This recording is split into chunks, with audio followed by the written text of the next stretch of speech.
Hello అండి, నమస్తే. Welcome to విజయ మా ఊరు ఆడియో బుక్స్ ఛానల్. నేను విజయలక్ష్మిని. ఫ్రెండ్స్, నవల స్రవంతిలో ప్రముఖ రచయిత శ్రీ యండమూరి వీరేంద్రనాథ్ గారి తులసి నవల ధారావాహికగా మీకు వినిపిస్తున్నాను కదా. మరి ఈరోజు తులసి నవల ధారావాహిక 13వ భాగం వినిపించబోతున్నాను. మరి ఆలస్యం చేయకుండా కథలోకి వెళ్ళిపోదాం, పదండి.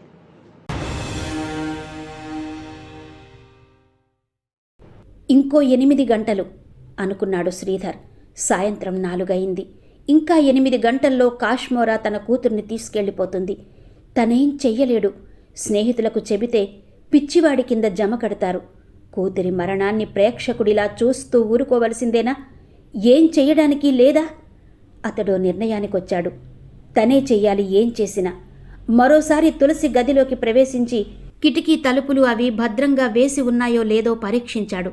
తనకే నవ్వొచ్చింది. కాశ్మోరా అంటూ ఉంటే దానికి ఈ తలుపులు అడ్డొస్తాయా? అతడు ఫకీరు ఇచ్చిన విగ్రహాన్ని తులసి తల దిండు కింద పెట్టాడు. ఆ తరువాత తన గదిలోకి వెళ్ళాడు.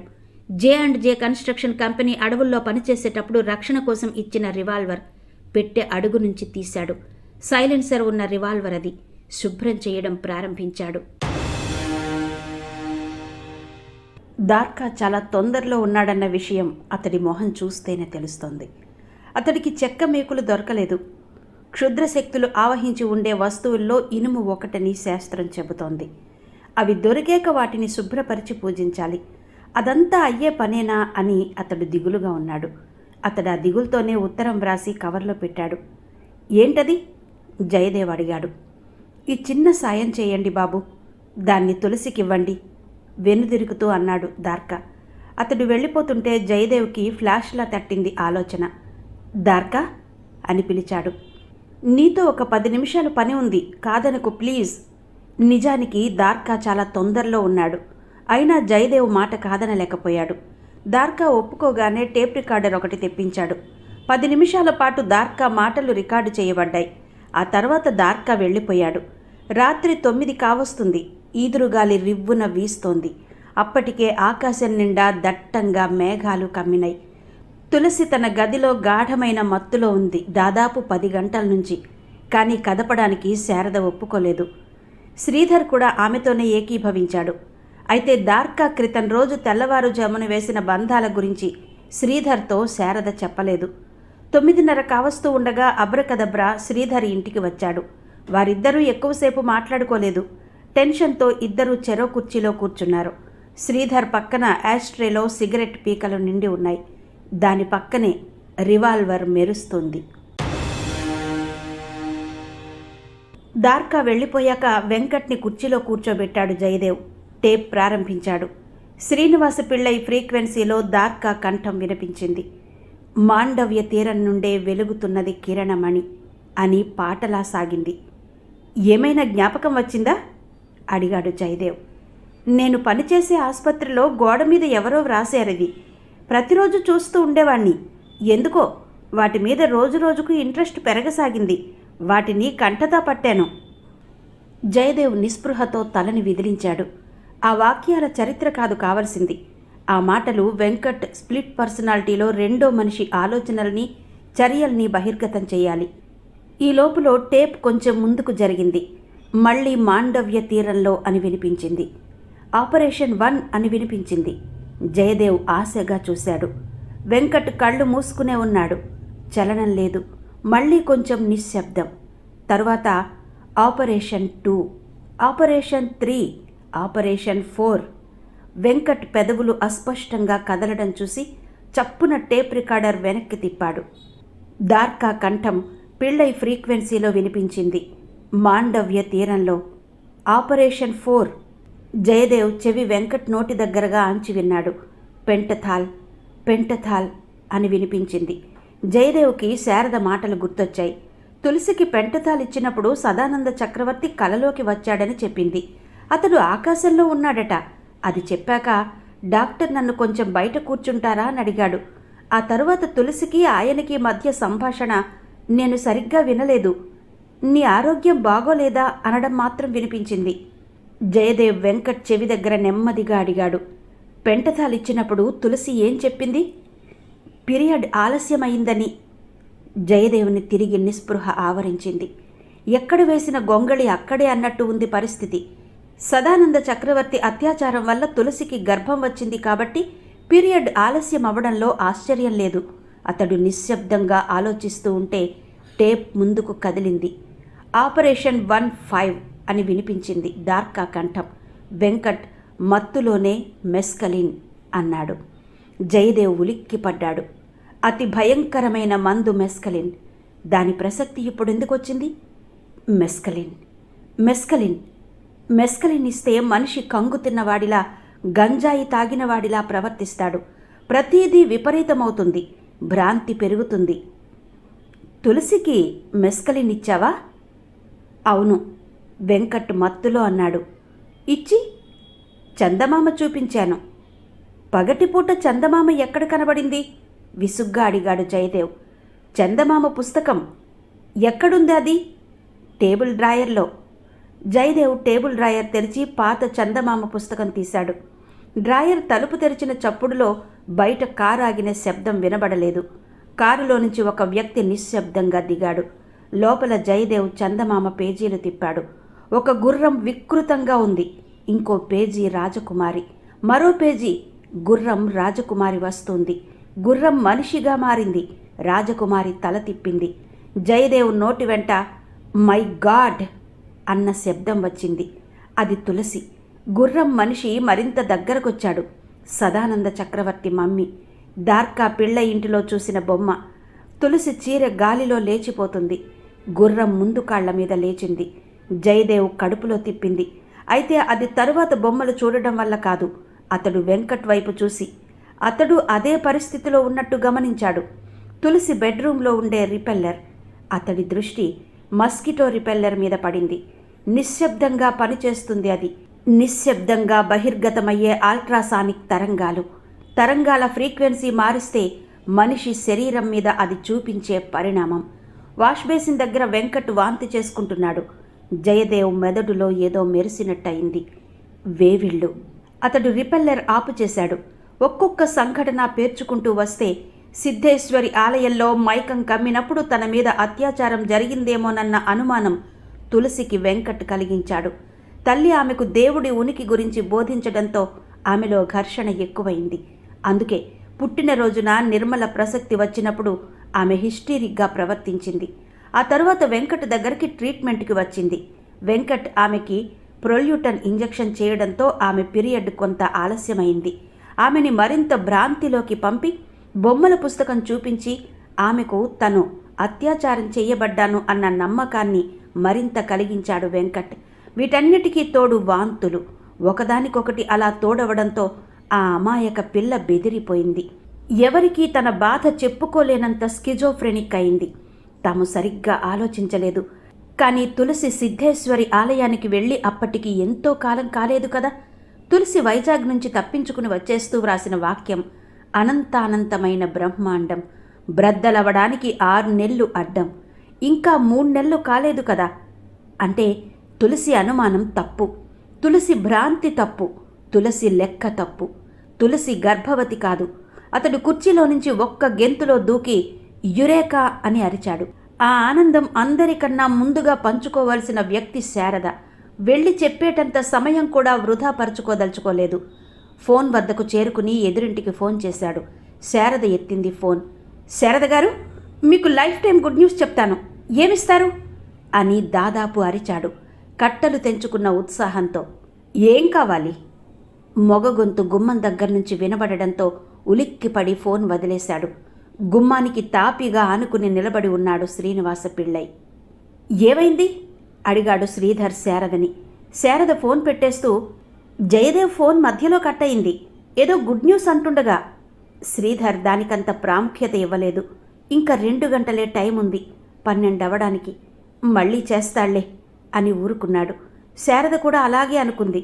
తమ ఎదురింటి నుంచే జయదేవ్ ఫోన్ చేశాడని, అతడు ప్రస్తుతం చాలా నిస్సహాయ పరిస్థితిలో ఉన్నాడని ఆమెకు కొద్దిగా కూడా అనుమానం రాలేదు.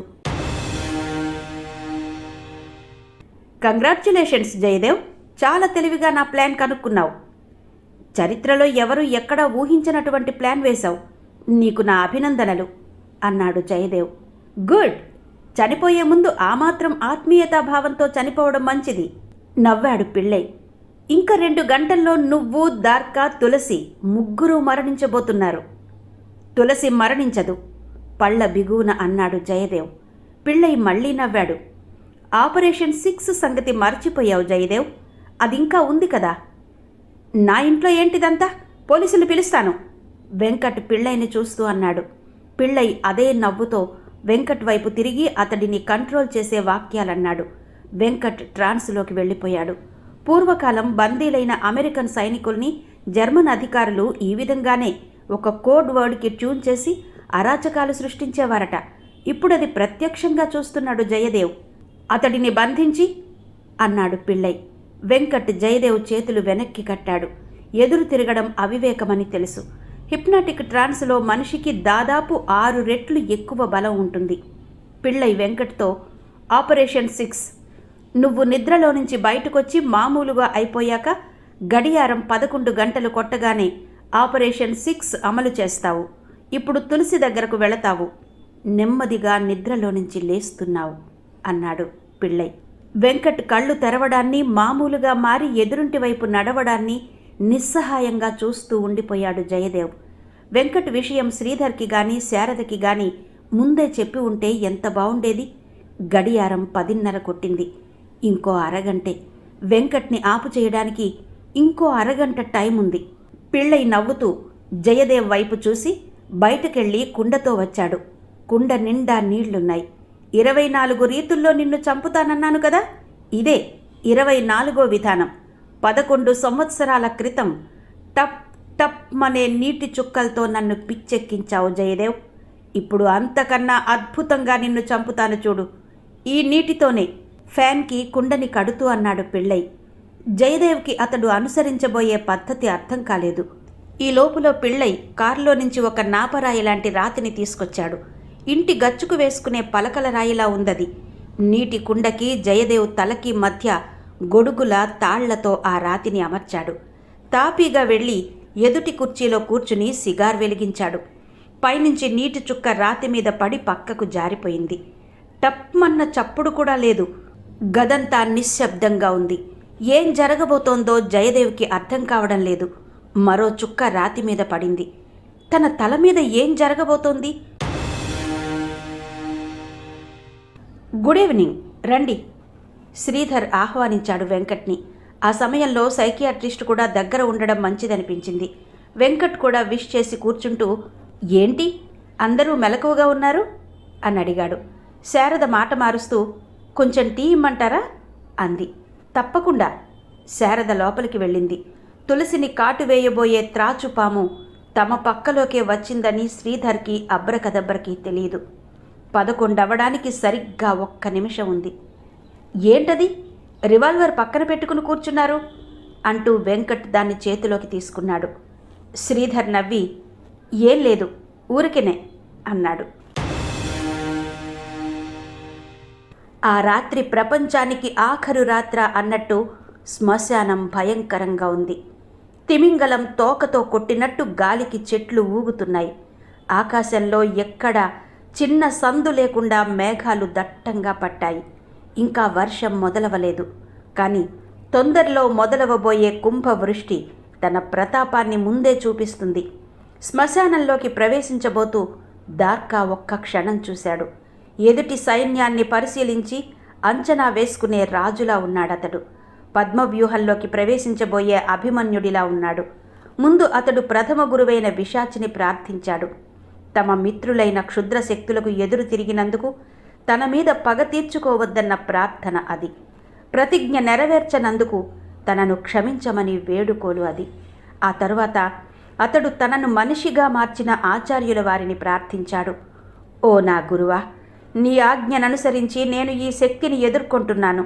మానవత్వం, మంచితనం అనే నువ్విచ్చిన ఆయుధాలు తప్ప నా వద్ద ఇంకేం లేవు. ప్రపంచంలోకెల్లా అత్యంత శక్తివంతమైన కాశ్మోరాన్ని ఎదుర్కొనే శక్తిని నాకు ప్రసాదించు. ఇంతకాలం ఈ శక్తులు నాకు సాయం చేస్తూ వచ్చాయి. ఈరోజు ఒక మంచి కార్యం కోసం వాటితో పోరాడబోతున్నాను. నాకు నీ ఆశీర్వాదం, ఆత్మస్థైర్యాన్ని కలిగించు. అతడిని ఆశీర్వదిస్తున్నట్టు వినీలాకాశంలో ఒక మెరుపు మెరిసింది. ఆ మహత్కార్యానికి ఆహ్వానిస్తున్నట్టు చెట్లు చేతులు సాచాయి. అతడు శ్మశానంలో అడుగుపెట్టాడు. ఉరుములకు భయపడి ఎక్కడ్నుంచో ఒక తీతువు వికృతంగా అరుస్తోంది. ఇలా ఎంతసేపు కూర్చోవాలి? జయదేవ్ అసహనంగా అడిగాడు. అతడి చేతులు వెనక్కి కట్టబడి ఉండడం వల్ల తిమ్మిరెక్కినాయి. 12 వరకు నవ్వాడు పిళ్ళై. ఇంకో రకంగా చెప్పాలంటే నీ మరణం వరకు. జయదేవ్కి అర్థం కాలేదు. ఇంకో అరగంటలో తన మరణం ఈ నీటి చుక్కలతో ఎలా సంభవిస్తుంది? అసలు పైన అవి పడుతున్నాయో లేదో కూడా తెలియడం లేదు. అతడు తల పైకెత్తి చూడలేదు. చూసి ఉంటే రాతి మీద పడిన నీటి చుక్కలు క్రిందికి జారడం లేదని, ఆ రాయి మీదే అదృశ్యమవుతున్నాయని తెలిసి ఉండేది. అంతేకాదు, ఆ రాయి నెమ్మదిగా వంగడం కూడా గమనించి ఉండేవాడు. పిళ్ళై ఆరిపోయిన సిగార్ వెలిగించుకుంటూ ఉండగా బయట గేటు తీస్తున్న చప్పుడయింది. పిళ్ళై ఉలిక్కి పడుతూ కిటికీలో నుంచి చూశాడు. పండిత్ లోపలికి వస్తున్నాడు. జయదేవ్ నుంచి ఏ కబురు రాకపోవడం చూసి అతడే బయలుదేరాడు. పిళ్ళై చివుక్కున లేచి గుమ్మం పక్కన నిలబడ్డాడు. జయదేవ్ మనసులోనే అనుకుంటున్నాడు, రాకు పండిత్, రాకు, అలాగే వెళ్ళిపో, లోపలికి రాకు. గట్టిగా అరుద్దామంటే పిళ్ళై చేతిలో ఆయుధం ఉంది. వస్తున్న పండిత్కి లోపలి సంగతులేవీ తెలియవు. ఏదో ఆలోచిస్తూ లోపలికి వస్తున్నాడు. ఎంతసేపయింది టైం? వెంకట్ అడిగాడు. 11:05 అన్నాడు శ్రీధర్ రిస్ట్ వాచి చూస్తూ.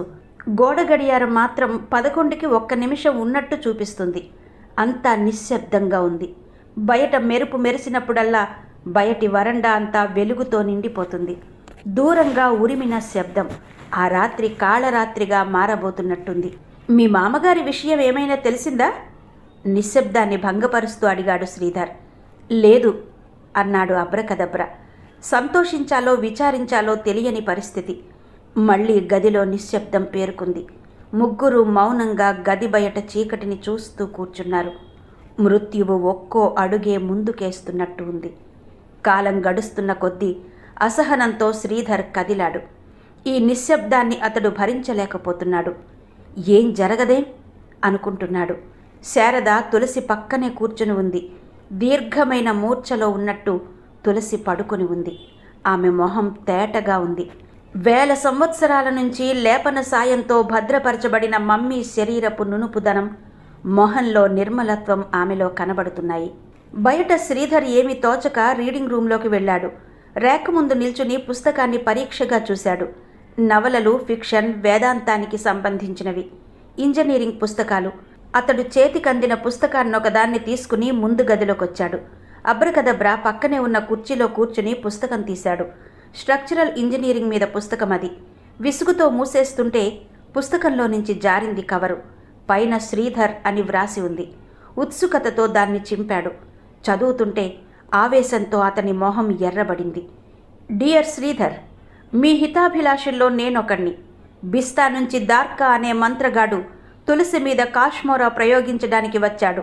శ్మశానానికి వెళితే అక్కడ క్షుద్రదేవతల్ని ఆవాహన చేస్తూ ఆ మంత్రగాడు కనబడతాడు. ముక్కుపుటాలు అదురుతూ ఉంటే శారదా అని కేకపెట్టాడు శ్రీధర్. ఆ అరుపుకి భవంతే కదిలిపోయింది. శారద ఉలిక్కిపడి గదిలో నుంచి బయటకొచ్చింది. ఈ ఉత్తరం ఎప్పుడొచ్చింది? ఆమె తడబడి, చాలా కాలమైంది. మీరు ఎలాగూ వచ్చేస్తున్నారు కదా అని పంపలేదు. తరువాత మర్చిపోయాను అంది. అతి కష్టం మీద అతడు తన ఆవేశాన్ని అణుచుకున్నాడు. ఆ చూపుకి శారద వణికిపోయింది. అతడు మరి ఆలస్యం చేయలేదు. బ్రాహ్మణ్ వైపు తిరిగి పద అన్నాడు. ఎక్కడికి? అతడికి ఉత్తరమిస్తూ శ్మశానానికి అన్నాడు. శారద ఆందోళనతో ఏంటండి ఇదంతా అంది. అతడు ఆమెను పట్టించుకోలేదు. ఈ లోపులో అబ్రకదబ్ర ఉత్తరం చదివాడు. 11 సంవత్సరాల క్రితం తమ ప్రయాణం జ్ఞాపకం వచ్చింది. కాద్రా జ్ఞాపకం వచ్చాడు. దార్కా జ్ఞాపకం వచ్చాడు. అతడు తనని కొట్టడం, అతడి ఒంటికున్న పగ అన్నీ జ్ఞాపకం వచ్చాయి. శ్రీధర్ ఇంటి లోపలికి పెరట్లోకి వెళ్ళాడు. అక్కడ చీకటిగా ఉంది. విరిగిపోయిన సామాన్లు, పాత కుర్చీలు అన్నిటినీ అటు ఇటు పడేస్తూ తొందరగా వెతకసాగాడు. పెద్ద చప్పుడుతో బీరువా పక్కకి పడిపోయింది.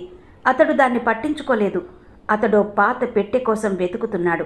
ఫకీరు మంత్రోబద్ధంగా మూతవేసి భద్రపరిచిన పెట్టె అది. శ్రీధర్కు ఇప్పుడు అర్థమైంది. ఫకీరు దాన్ని 11 సంవత్సరాల పాటు ఎందుకు దాచి ఉంచమన్నాడో. గదిలో ఒక మూల చెక్క సామాన్ల కింద దొరికిందది. అతడి నుదురంతా చెమట పట్టింది. వణుకుతున్న చేతులతో మూత తెరిచాడు. పెట్టె మధ్యలో అడ్డంగా పడుకోబెట్టబడి ఉంది ఓ కర్ర. బీజాక్షరాలు వ్రాసింది. 11 సంవత్సరాల క్రితం కాద్రాని చంపింది. అతడు దాన్ని చేతుల్లోకి తీసుకున్నాడు. అబ్రకదబ్ర ఉత్తరం మడిచి బల్ల మీద పెట్టాడు. పెడుతుంటే పక్కన కనబడింది రివాల్వర్. సైలెన్సర్ ఉన్నది. ఎవరూ గమనించకుండా దాన్ని తీసి లోపల పెట్టుకున్నాడు. తనే చంపాలి దార్కాని. ఇంకొకరికి అవకాశం ఇవ్వకూడదు. అతడు నిశ్శబ్దంగా బయటకొచ్చాడు. శ్రీధర్ కారు ఎక్కుతున్నాడు. ప్రక్క డోరు తీసి అతడు కూర్చున్నాడు. శ్రీధర్ పక్కనే రాతి గదలాంటి కర్ర ఉన్నది. కారు కదులుతుంటే శారద పరిగెత్తుకొచ్చింది. ఏవండి, ఎక్కడికి వెళ్తున్నారండి? ఈ అర్ధరాత్రి పూట అమ్మాయినిలా వదిలేసి? శారద మాటలు కారు శబ్దంలో కలిసిపోయినాయి. ఆమె స్థాణువై నిలబడిపోయింది. ఇంత గొడవ జరుగుతున్నా పట్టించుకోకుండా కూర్చొని ఉన్నాడు వెంకట్. అతడు చాలా నిశ్శబ్దంగా, మౌనంగా, ప్రేక్షకుడిలా జరిగేదంతా చూస్తున్నాడు. సమయం 11:10 అయింది. గోడ గడియారం మాత్రం ఇంకా 11 గంటలు కొట్టలేదు. నిమిషం తక్కువ 11 చూపిస్తుందది. గడియారం 11 గంటలు కొట్టగానే వెంకట్ మెదడు నా సూచనలు అమలు చేయడం ప్రారంభిస్తుంది. అదే ఆపరేషన్ 6 అంటూ నవ్వాడు పిళ్ళై. పండిత్ జయదేవ్ మొహామొహాలు చూసుకున్నారు. ఇద్దరూ చెరో కుర్చీలోనూ బంధించబడి ఉన్నారు. ఏంటి ఆపరేషన్ 6? జయదేవ్ అడిగాడు. అది తెలుసుకోవడమే నీ జీవితపు ఆఖరి కోరిక? అయితే విను.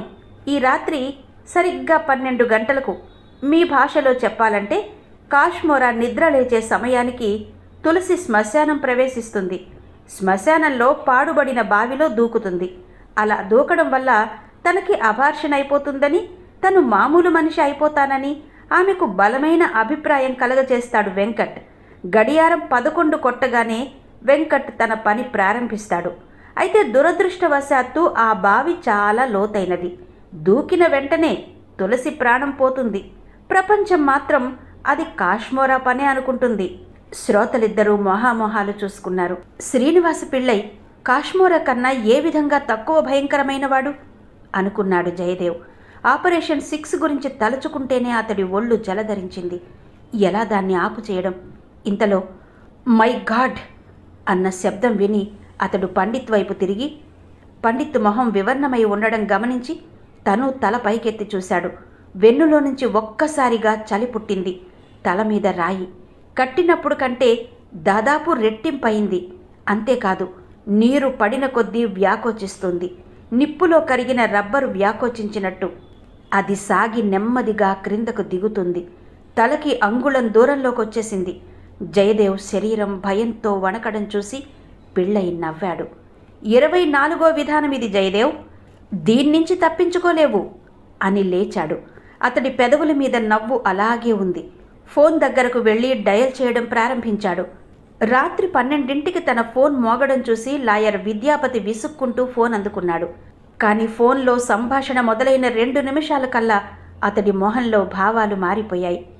నిజమా అన్నాడు కంపిస్తున్న కంఠంతో. అవును లాయర్, మీరు అన్ని వైపుల నుంచి ఆలోచించండి. ఏరోప్లేన్ని కాల్చేసింది అతడి దృష్టే. మీ మనవరాల్ని చంపింది అతడి చూపే. అతడే గాని కొంచెం ఎక్కువసేపు చూసి ఉంటే మీ మనవరాలు భస్మం అయిపోయి ఉండేది. అలా అయితే అందరికీ అనుమానం వస్తుందని అతడు క్షణం కన్నా ఎక్కువ చూడలేదు. లేసర్ మీ పాప గుండెల్లో నుంచి దూసుకుపోయింది. ఎక్కడున్నాడు అతడిప్పుడు? కోట పక్క శ్మశానంలో. తన తోటి మంత్రగాడు కాద్రాని చంపిన మీ ముగ్గురి మీద పగ తీర్చుకునేటందుకు ఆవాహన చేస్తూ. విద్యాపతి ఫోన్ పెట్టేశాడు. ఒక్క క్షణం నిశ్శబ్దంగా నిలబడ్డాడు. ఇంట్లో అంతా నిద్రపోతున్నారు. అతడు ఇనుప పెట్టె తెరిచి చిన్న బాక్స్ బయటకు తీశాడు. విదేశాల నుంచి వస్తూ ఎవరో స్నేహితుడు తెచ్చిందది. పైకి మామూలు బాక్సులాగే కనబడుతుంది. కానీ బాగా డబ్బున్న వాళ్ళు, పేరు ప్రఖ్యాతులు సంపాదించిన వాళ్ళు శత్రువుల బారి నుంచి తప్పించుకోవడానికి సాయపడే మారణాయుధం. 500 volts current emanating device. Revolver కన్నా చాలా సులభంగా ఉపయోగించదగింది. నాకు భయంగా ఉంది. వీళ్ళెక్కడికి వెళ్ళారు? వణికే కంఠంతో అంది శారద బయట మొదలైన ప్రకృతి విలయ తాండవాన్ని చూసి. ఏమీ భయం లేదమ్మా, నేనున్నాగా. శారద ముఖం భయంతో పాలిపోయింది. ఏం జరగబోతుంది అరగంటలో? కాశ్మోరా ఎంత భయంకరంగా తన కూతుర్ని పీక్కు తినబోతుంది.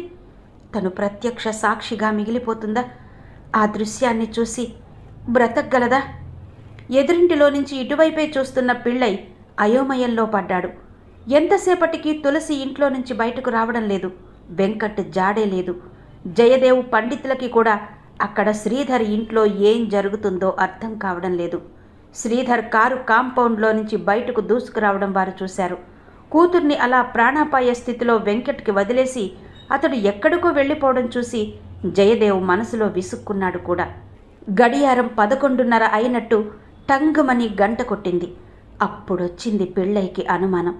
ఇంకా ఇంట్లో నుంచి తులసి బయటకు రాకపోవడం చూసి అతడి ముఖంలో స్పష్టమైన ఆందోళన కనిపించింది. అతడి ముఖంలో అలజడిని ఇద్దరూ గ్రహించారు. జయదేవ్ ఈ సంఘటనని ఉపయోగించదలుచుకున్నాడు. నీ ప్లాన్ ఎప్పుడో పాడైపోయింది పిళ్ళై అన్నాడు. పిళ్ళై కోపంగా కసిగా అతడి వైపు చూశాడు. జయదేవ్ నవ్వి, నేను దార్కా కలిసి వెంకట్ మెదడును సరిచేశాం అని చీకట్లో ఒక బాణం విసిరి చూశాడు. పిళ్ళై నిలబడి అసంభవం అన్నాడు. జయదేవ్ నవ్వి ఊరుకున్నాడు. నిమిషం గడిచేసరికి పిళ్ళైలో అనుమానం పెరిగింది. ఒక నిర్ణయానికి వచ్చినట్టు లేచి నిలబడి గుడ్ బై అన్నాడు. ఇక్కడ ఉండి నేను చేసేదేమీ లేదు, వెళ్ళి తులసి మరణాన్ని చూస్తాను అంటూ వెళ్ళబోయి ఆగి, అరవడానికి ప్రయత్నం చెయ్యకండి. ఈ అర్ధరాత్రి మీకు సాయం ఎవరూ రారు, బయటకు వినిపించదు కూడా అని ముందు గదిలోకొచ్చి మెయిన్ స్విచ్ ఆఫ్ చేశాడు. పండిత్ గాని దేక్కుంటూ కుర్చీతో సహా వెళ్ళి ఫ్యాన్ స్విచ్ వేస్తే దానికి కట్టిన నీటి కుండ క్రింద పడిపోకుండా అతి తెలివితో చేసిన పని అది. అదే అతడు తన జీవితంలో చేసిన ఆఖరి తప్పు.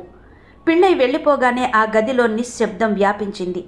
జయదేవ్ తల మీద వ్యాకోచిస్తున్న రాయి నుదుటి మీదుగా క్రిందకు దిగుతుంది. అతడికి బరువు తెలుస్తుంది. అయితే మరణం బరువు వల్ల సంభవించదు. ఇంకో 5 నిమిషాల్లో అది ముక్కు మీదుగా కిందికి దిగుతుంది. నీటి చుక్కలు పడడం ఆగగానే అది గట్టిపడుతుంది, శిల అయిపోతుంది. పోత పోసిన శిలా విగ్రహం అయిపోతాడతడు.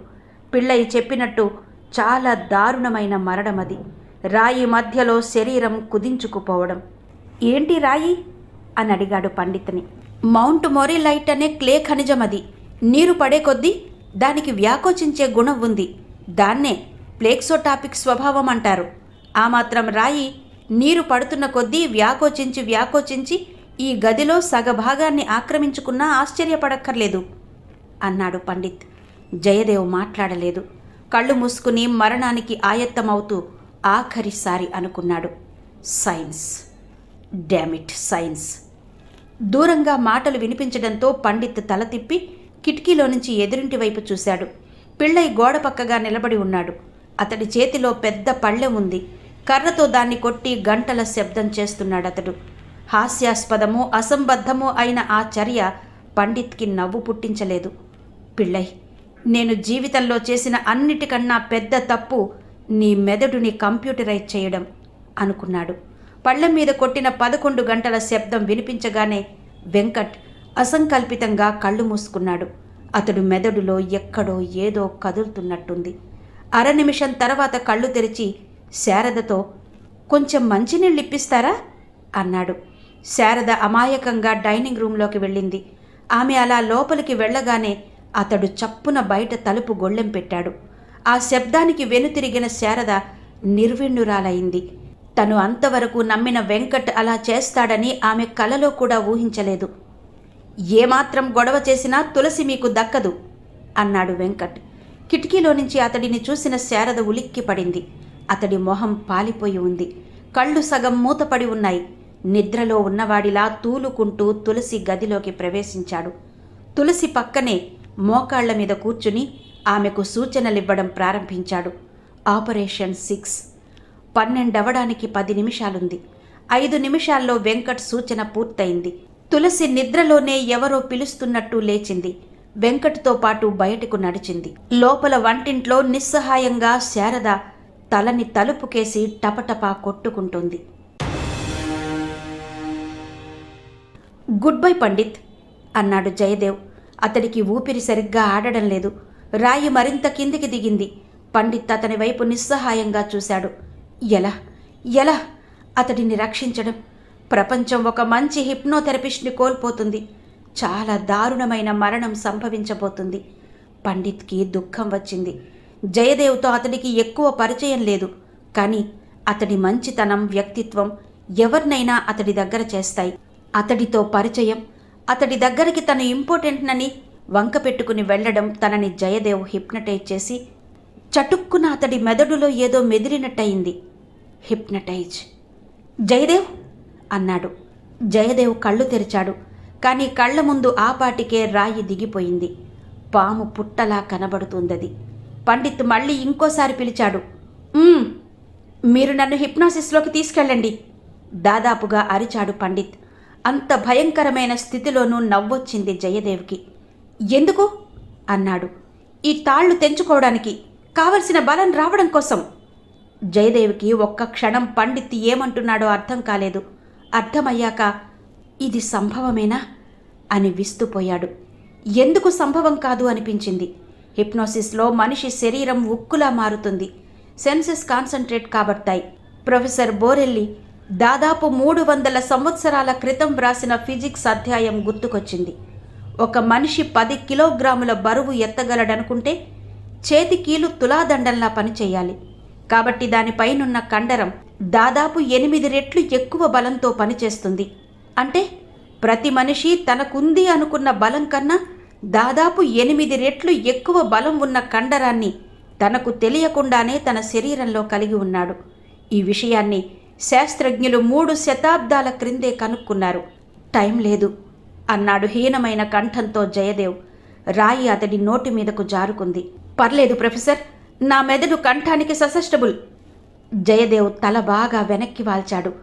రాయికి నోటికి మధ్య ఖాళీ సందు ఏర్పడింది. కానీ అది ఎంతోసేపు ఉండదని తెలుసు. అతడు సూచనలు ఇవ్వడం ప్రారంభించాడు. నువ్వు నెమ్మదిగా నిద్రలోకి జారుకుంటున్నావు. నీ చేతులు గట్టిగా ఉక్కులా మారతాయి. నీ చేతులకున్న తాళ్లని తెంచడానికి ప్రయత్నించే కొద్దీ నువ్వు మరింత నిద్రలోకి వెళతావు. నీ చెయ్యి తిమ్మిరెక్కుతుంది. నీకు మరింత హాయిగా ఉంటుంది. చేతి తాడు తెగిపోగానే రాయి నోటికి దగ్గరగా వచ్చేసింది. ఆఖరి సూచన పూర్తి చేయకపోతే కొంప మునిగిపోతుంది. గొంతు పగిలేలా అరిచాడు. అది బయటికి మామూలుగా ఎక్కడో దూరం నుంచి వస్తున్న కంఠధ్వనిలా వినబడింది. చేతి తాడు తెగిపోగానే నువ్వు నిద్రలో నుంచి మేల్కొంటావు. స్లీప్ స్లీప్ అంటుండగానే రాయి అతడిని పూర్తిగా కమ్మేసింది. పండిత్ తల నెమ్మదిగా వెనక్కి వాలిపోయింది. నిమిషం తర్వాత అతడిలో కదలిక మొదలైంది. చేతులు ఇంజన్ పిస్టన్ కదిలినట్టు కదలసాగాయి. కొంచెం సేపటికి వాటి వేగం ఉద్ధృతమైంది. చర్మం చిట్లి రక్తం కారసాగింది. అయినా అతడికి ఆ బాధ తెలియడం లేదు. నిద్రలోనే చేతుల్ని బలంగా కదిలిస్తున్నాడు. జయదేవ్కి ఏమీ కనబడడం లేదు. చప్పుడు కూడా వినబడడం లేదు. అప్పటికే రాయి పూర్తిగా అతడిని ఆక్రమించుకుని క్రిందకు జారిపోతుంది. మరణానికి నిమిషాలు లెక్క పెట్టుకుంటున్నాడతడు. పండిత్ చేతుల నుంచి రక్తం ధారాపాతంగా కారుతుంది. మామూలు స్థితిలో అయితే ఈ పాటికి ఆ బాధ ఓర్చుకోలేక ఆ రక్తం చూసి అతడు స్పృహ తప్పేవాడే. కానీ ట్రాన్స్లో ఏదీ తెలియడం లేదు అతడికి. విపరీతమైన బలంతో చేతుల్ని రాస్తున్నాడు. పొరలు పొరలుగా తాడు తెగిపోతుంది. సమయం 12 అవుతుంది. టప్మన్న చప్పుడు. తాడు తెగిపోయింది. అది తెగిపోగానే నిద్రలో నుంచి చప్పున మేల్కొన్నాడు పండిత్. చేతుల వైపు చూసుకుని వళ్ళు జలధరించి చప్పున కళ్ళు మూసుకున్నాడు. ఎర్రటి మాంసం భయంకరంగా కనబడుతుంది. 1/2 నిమిషంలో అతడు మామూలు మనిషి అయ్యాడు. మిగతా కట్లు విప్పుకుని తొందరగా జయదేవ్ దగ్గరికి పరిగెత్తాడు. అతడికి ఇప్పుడిప్పుడే బాధ తెలుస్తుంది. చేతులు తిమ్మిరి తగ్గి మామూలుగా అవుతున్నాయి. జయదేవ్ స్పృహ తప్పి ఉన్నాడు. పండిత్ రాతిని చేతులతో చిన్న భిన్నం చేశాడు. అప్పుడప్పుడే అది గట్టి పడుతుంది. జయదేవ్ తలని చేతులతో అటు ఇటు వేగంగా కదిపాడు. బలహీనంగా కళ్ళు తెరిచాడు జయదేవ్. క్విక్, టైం లేదు అంటూ పండిత్ బయటకు పరిగెత్తాడు. వెనకే జయదేవ్. 12 అవ్వడానికి 3 నిమిషాలుంది. రోడ్డుకి అడ్డంగా పరిగెత్తి ఎదురింట్లో ప్రవేశించారు ఇద్దరు. ఇల్లంతా నిశ్శబ్దంగా ఉంది. ఇద్దరూ మొహామొహాలు చూసుకున్నారు. అంతలో వంటింట్లో నుంచి శారద అలికిడి వినిపించింది. తలుపు తీయగానే శారద జరిగిందంతా చెప్పింది. అతనికి బల్ల మీద ఉత్తరం కనబడింది. ఉత్తరం చదువుతుంటే జయదేవ్ నుదుటి మీద చెమట పట్టింది. వాచి చూసుకున్నాడు. 12 అవ్వడానికి ఇంకా 1 నిమిషం ఉంది. గాలి కన్నా వేగంగా పరిగెత్తి కారు వద్దకు చేరుకున్నాడు. ఆపరేషన్ 6 పూర్తి కాకూడదు, అదొక్కటే ధ్యేయం. కారు కదలబోతుంటే పండిత్ కూడా అదే వేగంతో వచ్చి డోర్ తెరిచి కూర్చున్నాడు. కారు దూసుకుపోయింది. 12 అవ్వడానికి 3 సెకన్లుంది. ఆకాశమంతా తారు పులిమినట్టుంది. ఏ క్షణాన్నైనా వర్షం మొదలయ్యేలా ఉంది. పూర్తవబోయే క్రతువులో తమ భాగం కోసం క్షుద్రదేవతలు ఎదురు చూస్తున్నట్టు ప్రళయం ముందు ప్రశాంతత అక్కడ నెలముకొని ఉంది. శ్రీధర్ నడుపుతున్న కారు వేగంగా వచ్చి ఆగింది. ఇరువైపులా డోర్లు తెరుచుకున్నాయి. ఇద్దరూ ఆకలిగొన్న సింహాల్లా దిగారు. ముందే నిశ్చయించుకున్నట్టు ఇద్దరూ చెరోవైపుకు వెళ్లారు. చాలా చురుగ్గా, వేగంగా. దూరంగా కోట తాలూకా నల్లటి ఆకారం చీకట్లో అస్పష్టంగా కనిపిస్తుంది. శ్మశానం దాదాపు మైలు విస్తీర్ణముంది. ఆ తరువాత తుప్పలు, చెట్లు. ఒకవైపు ఏరు. క్రితం 4 రోజులుగా పడుతున్న వర్షానికి అది నిండుగా ప్రవహిస్తుంది. ఎవరో ఓ శవాన్ని కాల్చి దాన్ని ఒడ్డున అలాగే వదిలేసి వెళ్ళిపోయారు. చచ్చిన కుక్క ఒకటి ఏరు నుంచి ఒడ్డుకు కొట్టుకు వచ్చి పడింది. దాని వాసన అసహ్యంగా అక్కడంతా వ్యాపించి ఉంది. శ్రీధర్ అబ్రకదబ్ర చెరోవైపుకు 10 అడుగులు వేశారు. అంతలో శ్మశానానికి మరోవైపు నుంచి ఇంకో కారు వచ్చి ఆగింది.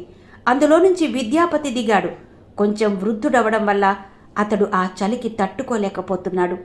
ఓవర్ కోటు మరింత గట్టిగా బిగించుకుని ముందుకి అడుగు వేశాడు. ముగ్గురు 3 వైపుల నుంచి నిశ్శబ్దంగా శ్మశానం లోపలికి ప్రవేశిస్తున్నారు.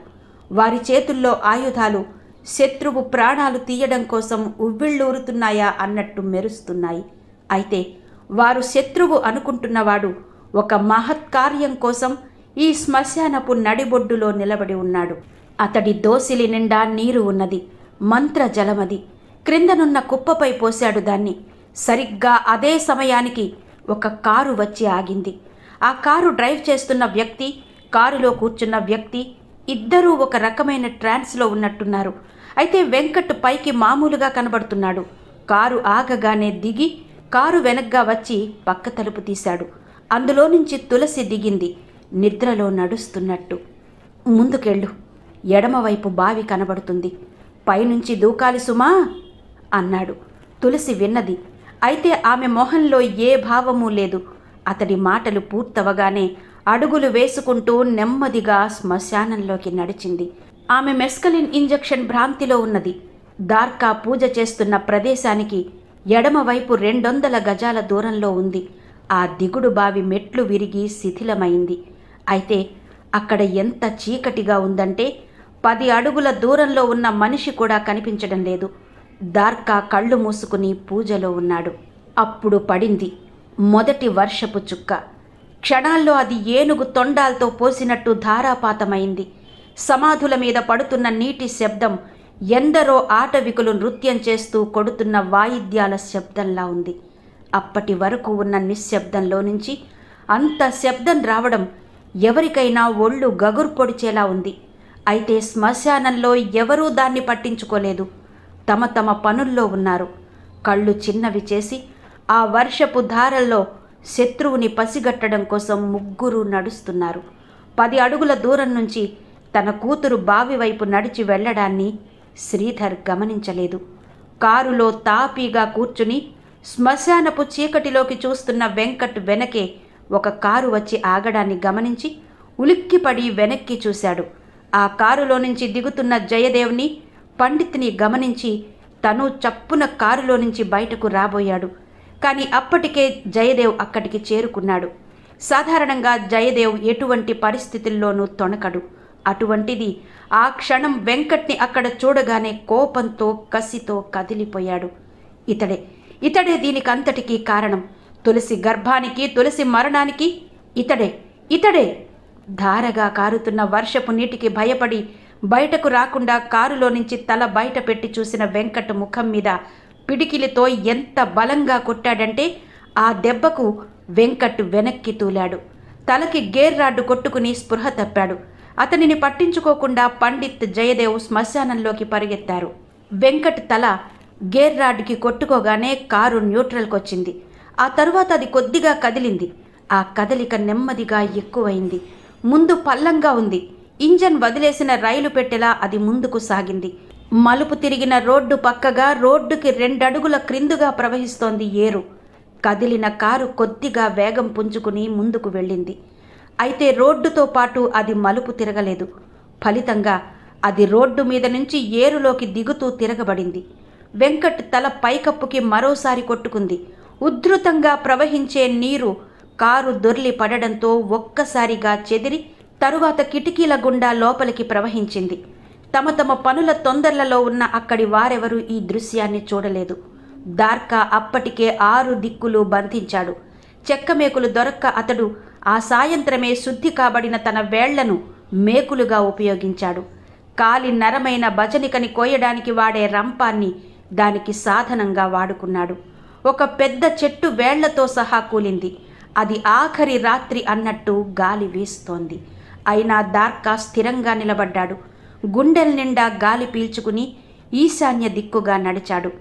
గాలి అతడిని ఊపేస్తుంది. గమ్యం చేరుకోవడం కష్టమవుతుంది. కాశ్మోరా ఉండవచ్చు, లేకపోవచ్చు. గాలి వీచడం యాదృచ్ఛికం కావచ్చు. కానీ అతడిలో పట్టుదల ఉన్నది. ఒక మహత్కార్యాన్ని సాధించాలనే తపన ఉన్నది. వర్షం అలల్లా వచ్చి అతడి మొహాన్ని బాణాలతో కొడుతున్నట్టుంది. అయినా ఈశాన్య దిక్కుకి అతి కష్టం మీద చేరుకున్నాడు. కుడి చేతి చూపుడు వేలుపోయింది. వర్షపు నీరు ఎర్రగా మారుతుంది. ఇక ఆఖరి దిక్కు మిగిలింది, ఉత్తర దిక్కు. అతడు అటువైపు నడుస్తూ ఉండగా కొద్దిలో అతడి పక్క నుండి శ్రీధర్ వెళ్ళిపోయాడు. ఆ చీకటిలో ఒకరినొకరు చూసుకోలేదు. దార్కా ఉత్తర దిక్కుకు చేరాడు. అదే ఆఖరి పోరాటం అన్నట్టుగా అతడిని గాలి పడగొట్టడానికి ప్రయత్నిస్తుంది. తన ఓటమికి ఆయత్తమవుతూ ఓడిపోకుండా ఉండడానికి ప్రయత్నిస్తూ క్షుద్రదేవతలు అతడితో పోరాటం జరుపుతున్నారా అన్నట్టు శబ్దాలు. నోటివి, గాలివి, ప్రకృతివి. ఉత్తర దిక్కున అతడు వంగాడు. కత్తి ఎత్తాడు. ఘన సమాహితమైన కారు చీకటిని మిన్ను మీది మెరుపు తీగి క్షణం పాటు చిన్నాభిన్నం చేసింది. మధ్యవేలు మెరుపై అవనిలోకి దిగింది. అతడిలో నిస్సత్తువ ఎక్కువైంది. అతడి వంటి మీద పడిన వర్షపు నీరు భూమి మీద ఎర్రగా జారుతుంది. అతడు శ్మశానం మధ్యకి చేరుకున్నాడు. అక్కడ స్థాపితం చేయాలి. అదే అన్నిటికన్నా కష్టమైన విద్య. అతడు మోకాళ్ల మీద కూర్చున్నాడు. గురువుని స్మరించాడు. మొండి చేతులతో మట్టిని తవ్వుతుంటే విరిగిన ఎముకల్లోకి చేరిన బురద ప్రాణాల్ని తోడేస్తుంది. బాధని పళ్ళ బిగువున అదిమి పట్టి ప్రార్థన చేస్తూ పని నిర్వర్తిస్తున్నాడు. గుంట తవ్వి నడుము దగ్గర నుంచి గుడ్డబొమ్మ తీశాడు. దాన్ని ఆవహించడానికి కాశ్మోరాని ఆహ్వానిస్తూ మంత్రం చదివాడు. కాలిన కపాలాల మీద చినుకు చిటపట రవమై భీకరమై పెళపెళ నినాద ఘనమై జంఝామారుదజ్జిత చిలమంద్రస్వరమైనది. ఆచార్యుల వారు చెప్పిన ఆఖరు మంత్రాన్ని అతడు పఠించాడు. గాయత్రి మంత్రాన్ని తిరగబెట్టి చదివితే ఎంతటి శక్తి అయినా తల వంచవలసిందే. ఆకాశంలోకి తల పైకెత్తి చూశాడు. అతడు చదివిన ఆ మంత్రంతో ఒక్కసారి ప్రకృతి కదిలిపోయింది. వర్షం ఉన్నట్టుండి ఆగింది. చెట్లు, పక్షులు, ఆకాశం, భూమి అన్నీ అతడినే విస్మయంతో చూస్తున్నట్టు అచలనమయ్యాయి. ఏమైంది? అతడికో క్షణం అర్థం కాలేదు. అంతలో ఆకాశం మెరిసింది. ఆ వెలుగులో అతడు తులసిని చూశాడు. తులసి బ్రతికింది. తను కాశ్మోరాన్ని జయించాడు. తను తులసిని బ్రతికించుకున్నాడు. అప్పుడు ఆనందంతో అతడు పెట్టిన కేక దిగంతాలకి వ్యాపించి మరింత విస్తృతమై గొంతులోనే ఆగిపోయింది. హృదయం నిండా ఆనందం నిండింది, గర్వం నిండింది. చేతులు సాచి తులసి అన్నాడు. తన తులసి ముందుకొస్తుంది. ఆ ఆనందంలో మరోసారి మెరిసిన ఆ మెరుపు వెలుగులో తనని చుట్టుముడుతున్న ముగ్గురిని అతడు చూడలేదు. ఆ ముగ్గురు కూడా ఒకరినొకరు గమనించుకోలేదు. వారి దృష్టి దార్కా మీదే ఉంది. 3 వైపుల నుంచి అతడిని చుట్టుముడుతున్నారు. అయితే అందర్నీ గమనించి జయదేవ్ చెయ్యెత్తి ఆగండి, అతడిని చంపకండి అని అరిచాడు. ఒక ఉరుము అతడి స్వరాన్ని మింగేసింది. అతడి అరుపు వృధా అయింది. ముందు గాలితో సర్రమన్న ధ్వని. మొదటి క్షణం దార్కాకి ఏమీ అర్థం కాలేదు. తరువాత ఒక్కసారిగా బాధ అతడి శరీరమంతా వ్యాపించింది. మోకాళ్ల మీద ముందుకి కూలిపోయాడు. విన్నారు కదండి, ప్రముఖ రచయిత శ్రీ యండమూరి వీరేంద్రనాథ్ గారి తులసి నవల ధారావాహిక 13వ భాగం విన్నారు కదా. మిగిలిన కథ తరువాతి భాగంలో వినిపిస్తాను. అంతవరకు సెలవు. నమస్తే.